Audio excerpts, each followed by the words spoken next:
Now these two impressive yet relatively unknown tanks are now the mainstay of the armoured forces of the Republic of Korea, that is South Korea. The K1 entered service with the South Korean Army in 1988, and later the K1 series went on to be used also with the South Korean Marines. The K1 gets its 88 designation from being released or entering service in 1988. So let's look at these specifications. First though, this video of course is by Mark Hampton, and I believe Mark Hampton is a veteran of the US military, so check out his videos on YouTube. Anyway, let's look at these specifications. The specs here are for the K1A1, and let's get on with it. Weight 54 tons, actually a little over 54 tons. In length 9.71 meters or 31.8 feet.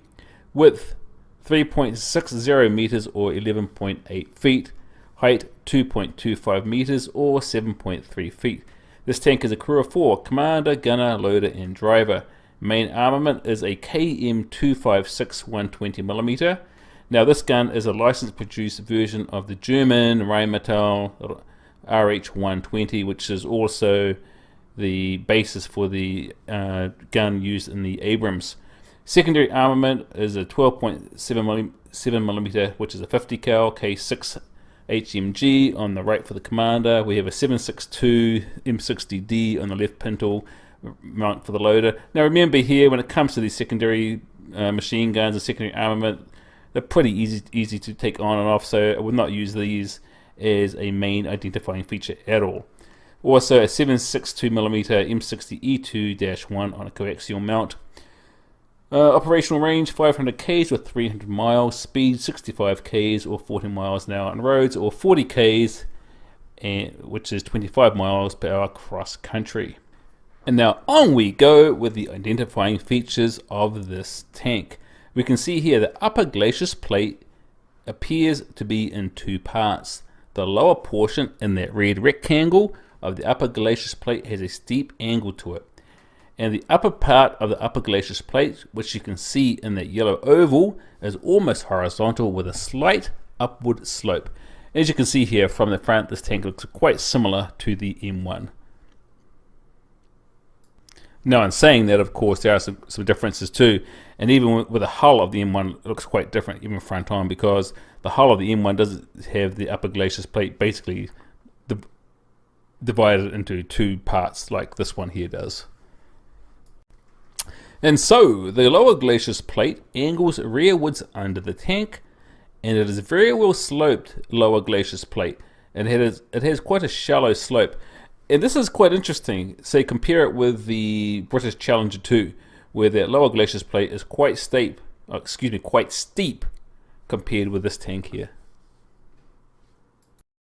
And looking at the right side here, we can see that the rear of the tank hull is flat.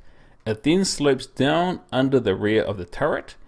Then it is flat towards the front of the tank, where the hull again slopes to the very front of the tank. And you can see there what I mean if you follow those yellow arrows from the back to the front on the sides there. Now this particular tank here is the K1. We're going to see later on that there's a K1E1 upgrade. Now the K1E1 is most easily identified by the larger gun barrel, which is the 120mm, which has a humped fume extractor. We'll also see later on that the K1A1 are new production tanks, while the K1E1 is an upgrade of the existing K1 variants. And naturally, the K1E1 receives the latest in C4I. Now C4I technology, it stands for Command, Control, Communications, Computers and Intelligence. It is quite simply a way for the commander to receive improved battlefield information and improve his battlefield situational awareness, which can be quite useful when on a modern battlefield, when you're trying to integrate information coming in from a variety of sources, whether it's from satellites or aircraft or other tanks or other units. And now enough of that, and back on to ID features. So we can see here the rear of the hull is flat with a rectangular grille, as you can see in that red rectangle, and the rectangular grille stretches across the rear of the hull, And we also have 2 round exhausts under the grille, 1 on each side, as you can see in those attractive yellow circles.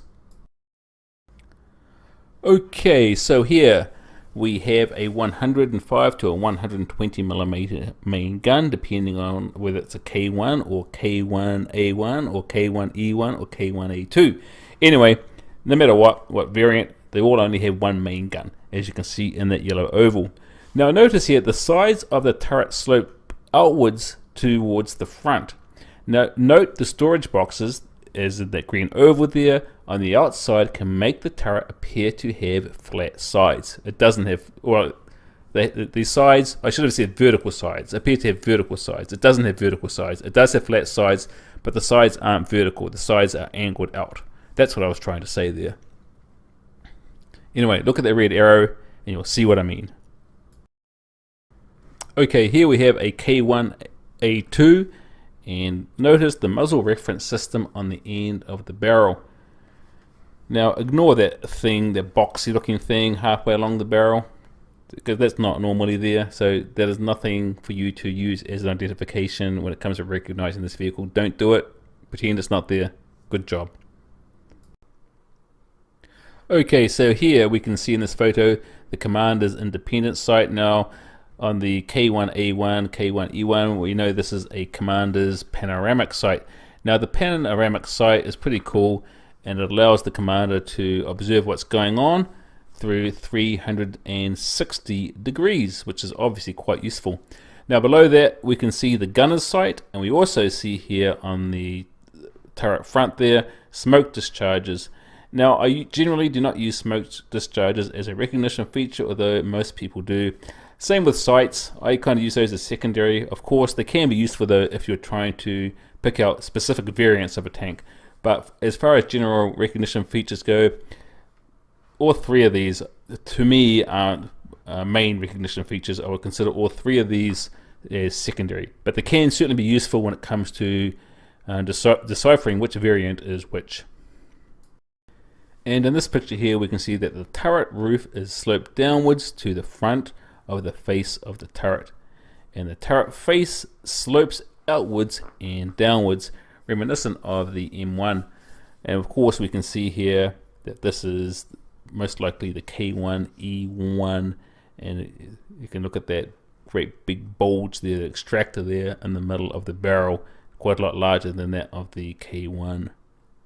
With that hydropneumatic suspension, this tank can angle or kneel downwards. Pretty cool, huh? And sticking with the turret, we can see that the rear third of the turret is flat, and the forwards 2/3 of the turret slopes forward towards the turret face. Also here I've got that big red circle there, the gun mantlet. And of course the gun mantlet, that's where the barrel projects from. And we can see here storage boxes around or on the turret sides. And I usually consider storage boxes secondary features for identification purposes as well, as I prefer to use as identification features things that are less likely to be removed or things that are harder to remove. Anyway, if you look at my green lines there on the side of this tank, those there are meant to denote storage boxes. And here the top of the turret raises up on either side of the gun mantlet. You can see that there if you look at that top greenish oval. Also the turret has triangular cutouts on the bottom of the turret either side of the gun mantlet, as you can see in that larger green oval there at the bottom of the turret. That's reminiscent of course of the M1. And the gun mantlet is wedge shaped between the upper and lower mantlet with a chine line at the midpoint. Once again, that reminds me of the M1. But this is not the M1, of course, is it? No, it's not. Good job. Okay, let's carry on. The rear of the turret is angled on both sides at both the rear and the left sides of the turret, as you can see in those yellow ovals. And the sides are flat at the rear. Now, on the K1A2, these angles are less obvious due to addition of extra equipment. But basically the turret has more of a hexagonal shape to it. Quite cool. And it's definitely a feature that helps identify this tank in my opinion.